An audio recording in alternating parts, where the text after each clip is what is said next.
Hey folks, Zugord here. Today we're jumping straight into Chapter 5 of Alien Earth. Buckle up, because trust me, this one's gonna be a wild ride. The chapter kicks off 17 days before the Weyland-Yutani ship heads to Earth. Right from the start, the tension is thick. So thick you could cut it with a knife. Seriously, every crew member's breath feels like it's being measured. Creepy, right? Morrow is jolted awake by a panicked crew member whose eyes scream urgency and sheer terror. One of the alien creatures has broken free from its containment capsule, while the other seems to have, met an unfortunate end.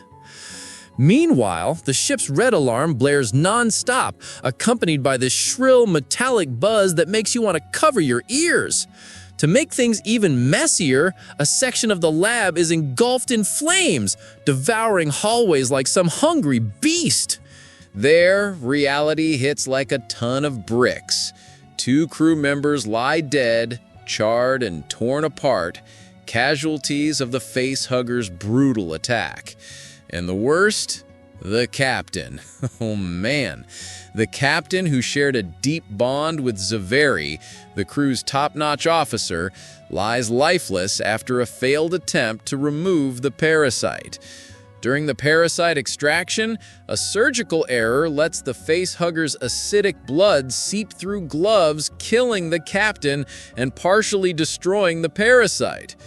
Meanwhile, another team member is trapped elsewhere, cornered by the creature, which is getting faster and smarter by the minute.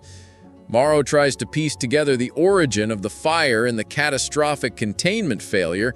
The ship's botanist, calm but grave, explains that anyone infected must stay in cryo until they reach Earth in 2 weeks, 3 days, and 6 hours.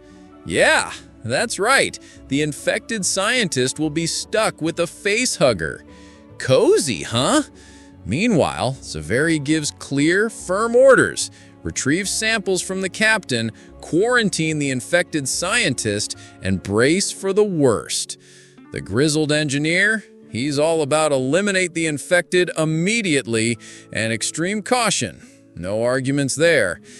This ship isn't a lab anymore. It's a missile loaded with deadly viruses ready to ruin anything it touches. Some crew members breathe easier, discovering the other creatures are still contained. But Morrow? He starts smelling a rat, a traitor lurking somewhere on board. The new captain decides not to alarm the crew, because panic in space equals bad news, folks. Morrow confronts Zaveri, fully aware of her forbidden romance with the late captain.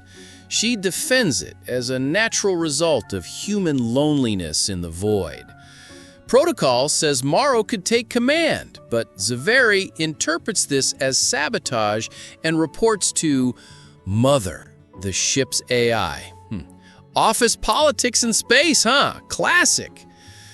Morrow keeps his cool, staying laser-focused on following corporate orders while everyone else teeters on the edge. While prepping the infected scientists for cryo, the doctor grimly notes that Weyland-Yutani deliberately sent them into deadly danger, all for corporate gain. Morrow observes Teng, the ship's robot, acting weirder than usual, but he tries not to freak out. In the specimen lab, he tracks the rogue facehugger's path, reconstructing how the fire started and how the captain got infected. All signs point to sabotage, but who, oh who, is the culprit? That's still in the shadows.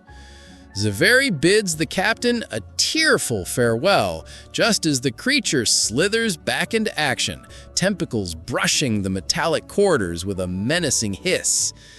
The senior engineer steals food from a young crew member. Classic, huh? And Morrow scolds him, mindful that the traitor could be hiding in the pipes, but he needs more evidence before pointing fingers. When he chats with a colleague, that sneaky bastard jokes, "Hey, could be me, right?" Nope, not funny. Morrow threatens him anyway. Zaveri reports everything to Mother, receiving orders. Cargo safety first, crew lives second. Harsh, but hey, that's corporate space travel for you. Meanwhile, Morrow flips through old photos and letters from his deceased daughter, mixing grief with determination to do his duty. The doctor buries the captain while the ship keeps spiraling into crisis. Low fuel, unexplained sabotage, and alarms that never quit. And the facehugger? It's finally fully morphed into a xenomorph, prowling silently through the metal hallways. Morrow insists on capturing it alive, giving Zaveri exact instructions while keeping panic at bay.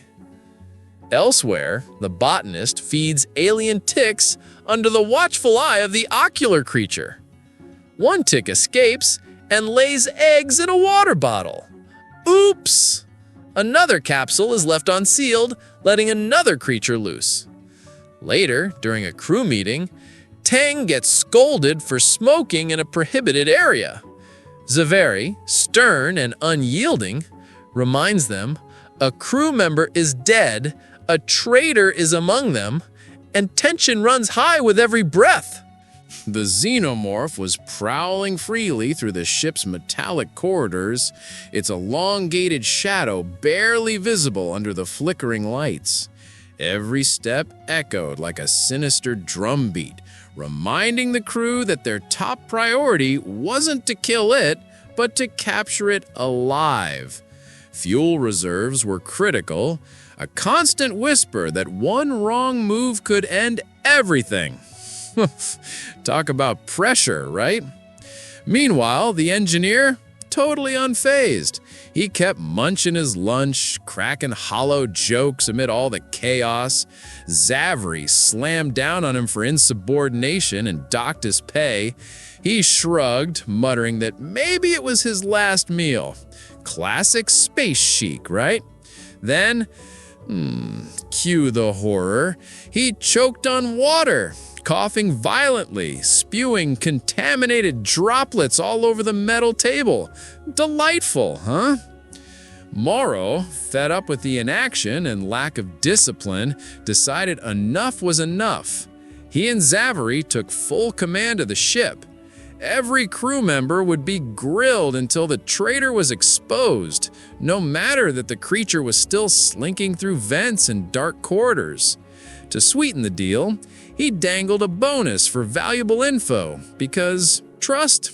Yeah, that's a luxury these days. Zaveri approached the botanist, suspecting sabotage. The scientist denied any involvement, but Zaveri gestured for her to join, while Morrow confronted Dr. Rahim. The doc had been acting shady, stealing meds, visibly nervous. He stammered that all he wanted was to get home, but Morrow could feel the tension rolling off him, like static. Shaky hands never lie, folks. Meanwhile, the engineers conducted a systematic sweep. The youngest protested loudly over his pay cut, his voice bouncing down the corridors. At one tense moment, a shadow slithered across the floor, and everyone held their breath. Spoiler, it was just a fallen chain. Yeah, classic false alarm. The veteran engineer, decades of space travel etched into his scars, pondered life quietly. 65 years in space, a lonely, aging wife, and the grim certainty he'd never see home again. Space takes a brutal toll, and the ship seemed to mock every sacrifice. Suddenly, the young engineer wobbled, dizzy and sick. Dark blood poured from him, stark against the ship's cold lights. The veteran rushed to help, but it escalated fast, requiring immediate medical intervention. Not a good look, people. In the containment lab, the botanist discovered in horror that the ocular creature had escaped its capsule. The room was locked down in quarantine while the doc reported on the young engineer's critical state. Obsessed with control, Morrow grilled Tang, the ship's robot, who claimed flawless compliance. But, when Tang mentioned watching a crew member at night, eyebrows raised. Turns out an 8th passenger was loose. Yeah, nightmare fuel, anyone? After cross-checking recordings and statements, Morrow uncovered the traitor, Petrovich. The man, grieving his lost wife, wanted any way out of the ship's claustrophobia. He'd been in contact with Cavalier, promised memory transfers into the bodies of lost children, plus wealth and freedom. But, plot twist, Petrovich vanished before confrontation, leaving betrayal and terror in his wake. While doctors operated on the young engineer, the xenomorph attacked Tang. Poor robot couldn't withstand the brute force. Rahim spotted ticks inside the patient, and when attempting removal, a deadly gas was released, killing everyone in the room. Zaveri acted fast, sealing off the corridor. Only 4 crew members survived. Tang? Dead. Ouch. With cold precision, Zaveri led Morrow to assume total command, capture the xenomorph, neutralize the traitor, and keep the survivors alive. Petrovich struck again, hiding among other creatures, but was eliminated after confessing Cavalier's ruthless plan to capture the specimens at any cost. Taking advantage of the chaos, the ticks and ocular creature escaped. Zaveri froze in terror at the xenomorph's presence. She tried to fight, but the alien played with her, appearing and disappearing at supernatural speeds through shadows and vents. She hid in a room, only to find the engineer fully infected by the ocular creature, out of control. Morrow arrived just in time to assess and make split-second decisions. Zaveri decided to flee, leaving the infected engineer to face the xenomorph in a desperate battle. The alien eye emerged from the engineer's body, attempting to stop the xenomorph, but the creature, eyeless and relentless, broke free, proving total dominance. Morrow, witnessing the tragedy, reported to Mother that all crew aboard were dead. As the xenomorph finished Zaveri, he hid, softly humming, "We'll meet again," remembering his deceased daughter, his only true love and the reason behind every sacrifice. Heartbreaker, huh? Finally, the ship reached Earth. Morrow met Wayland Yutani's owner, who congratulated him on his sacrifice and inquired about the specimens. He confirmed their survival, sharing how his grandmother had raised him, forging him into a lethal weapon despite a poor, disabled childhood. With the specimen secured, Morrow planned revenge against Cavalier.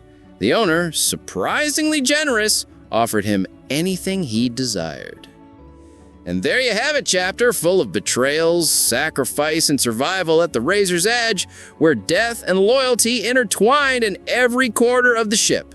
So guys, what would you do if you were trapped in a metal coffin with a xenomorph and a traitor? Think about that.